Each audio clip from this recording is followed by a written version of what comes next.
بسم اللہ الرحمن الرحیم۔ السلام علیکم ورحمۃ اللہ وبرکاتہ۔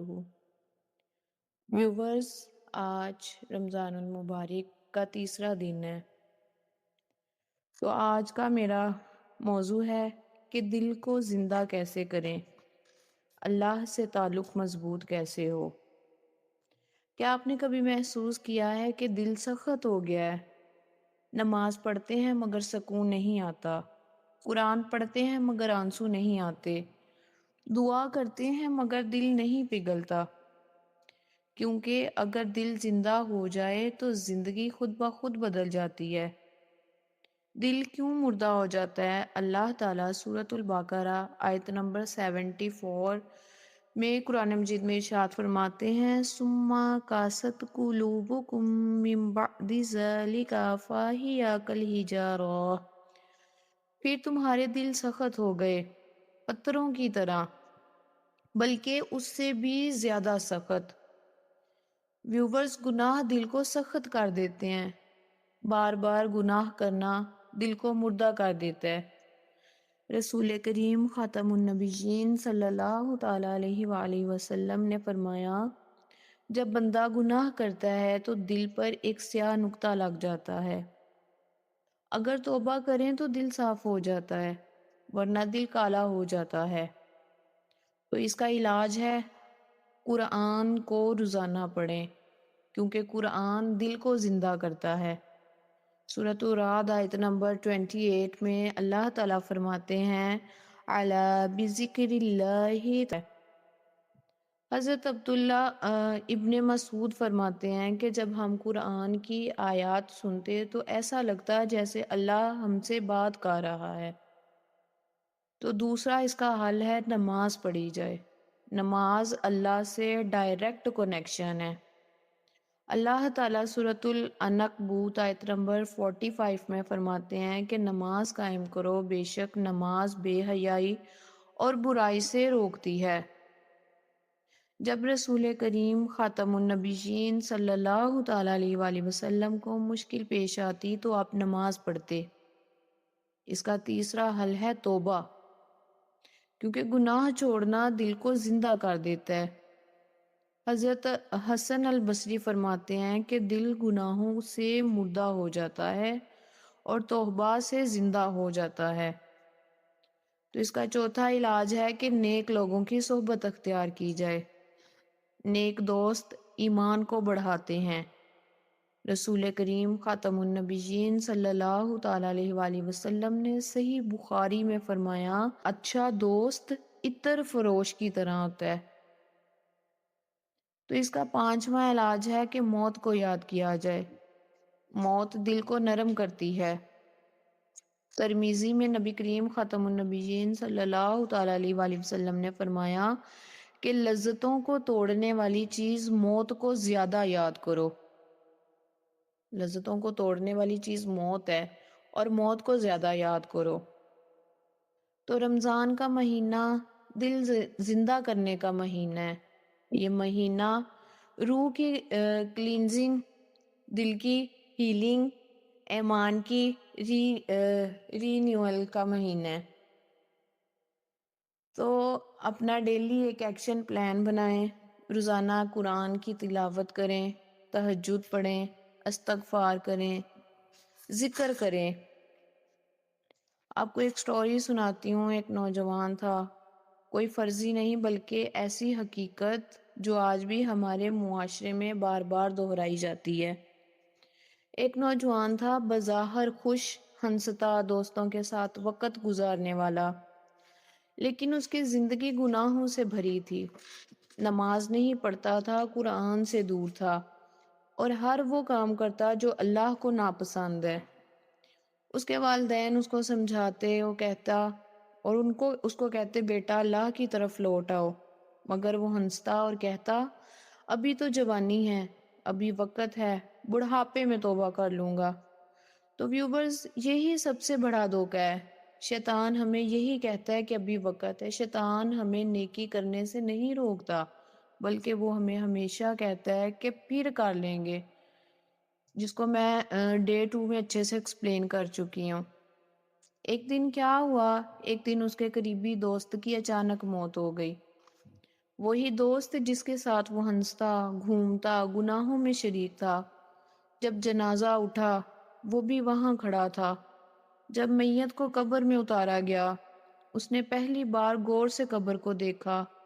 قبر میں اندھیرا، خاموشی، تنہائی۔ جب قبر بند ہوئی تو اس کے دل میں عجیب خوف پیدا ہوا۔ اس نے سوچا کہ کل تک یہ زندہ تھا اور آج مٹی کے نیچے ہے۔ کل اگر میری باری آ جائے تو میں کیا جواب دوں گا؟ اس وقت اسے قرآن کی ایک آیت یاد آئی، کلو نفسی ذائقۃ الموت، سورۃ الآل عمران آیت نمبر 185، کہ بے شک ہر جان کو موت کا ذائقہ چکھنا ہے۔ اس کا دل کانپ اٹھا۔ وہ جنازے کے بعد قبرستان کے کونے میں بیٹھ گیا اور پہلی بار اپنی زندگی کو یاد کرنے لگا۔ اسے اپنے گناہ یاد آنے لگے، اپنی نمازیں جو اس نے چھوڑ دیں، وہ لمحے جو اس نے ضائع کیے۔ وہ زاروں کی طرح رونے لگا۔ اس نے اسی وقت ہاتھ اٹھائے اور کہا، اے اللہ، میں واپس آ گیا ہوں، میں گناہوں سے توبہ کرتا ہوں، مجھے معاف کر دے۔ ویورز، وہ لمحہ اس کی زندگی کا ٹرننگ پوائنٹ تھا۔ تبدیلی کیسے آئی؟ اس نے نماز شروع کی، قرآن پڑھنا شروع کیا، برے دوست چھوڑ دیے، اچھے لوگوں کی صحبت اختیار کی، تہجد پڑھنے لگا۔ چند مہینوں بعد لوگ کہتے یہ وہی لڑکا ہے۔ رسول کریم خاتم النبیین صلی اللہ تعالیٰ علیہ وآلہ وسلم نے مسلم میں فرمایا کہ قبروں کی زیارت کیا کرو، یہ تمہیں آخرت کی یاد دلاتی ہیں۔ تو ویورز، موت ہمیں جگانے کے لیے کافی ہے۔ ہم سب کی باری آنے والی ہے۔ سوال یہ نہیں کہ موت آئے گی یا نہیں، سوال یہ ہے کہ کب آئے گی۔ تو نوجوانوں کے لیے میرا پیغام ہے کہ اگر آپ دل کا سکون چاہتے ہیں تو گناہ چھوڑ دیں، نماز پڑھیں، قرآن پڑھیں، استغفار کریں، اللہ سے دعا کریں۔ اگر آج آپ کو اللہ نے یہ پیغام سننے کا موقع دیا ہے تو یہ اللہ کی محبت ہے، یہ ریمائنڈر ہے کہ ابھی وقت ہے، ابھی توبہ کر لو، ابھی بدل جاؤ۔ ویورز، اگر دل زندہ ہو گیا تو آپ کامیاب ہو جائیں گے۔ تو میں اپنی ویڈیو کا اختتام اس دعا سے کرتی ہوں کہ اللہ ہمارے مردہ دلوں کو زندہ کر دے، ہمارے دلوں کو اپنے ذکر سے روشن کر دے، ہمیں اپنی محبت عطا فرما، ہمیں قرآن سے جوڑ دے، ہمیں نماز کا پابند بنا، ہمیں گناہوں سے نفرت عطا فرما۔ اے میرے رب کریم، اے رب حسین، ہم تیرے در پر آئے ہیں ٹوٹے ہوئے دلوں کے ساتھ، اپنے گناہوں کا بوجھ لے کر، اپنی کمزوریوں، اپنی غلطیوں اور اپنی نافرمانیوں کے ساتھ۔ اے اللہ ہمیں معاف فرما دے، ہمارے دلوں سے دنیا کی محبت کو نکال دے اور اپنی محبت کو بھر دے۔ اے اللہ ہمیں سچی توبہ نصیب فرما، ہمیں گناہوں سے نفرت عطا فرما۔ اے اللہ ہمیں قرآن سے جوڑ دے، کیا ہم تیرے کلام کے بغیر نہ رہ سکیں۔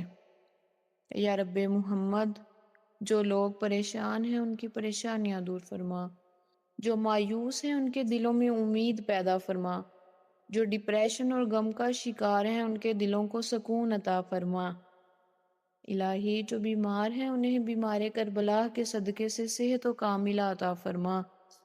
اے اللہ ہمارے والدین کی بے حساب مغفرت فرما۔ یا الہی ہماری اولاد کو نیک، صالح، دیندار اور باعمل بنا دے، انہیں دنیا اور آخرت دونوں میں کامیابی عطا فرما۔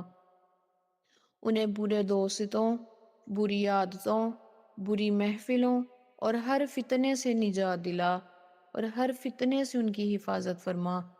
الہی جو لوگ اولاد کی نعمت سے محروم ہیں ان کی جھولیوں کو خوشیوں سے بھر دے، انہیں صبر کا بہترین اجر عطا فرما، ان کی دعاؤں کو جلد قبول فرما، انہیں نیک، صالح اور آنکھوں کی ٹھنڈک دینے والی اولاد عطا فرما۔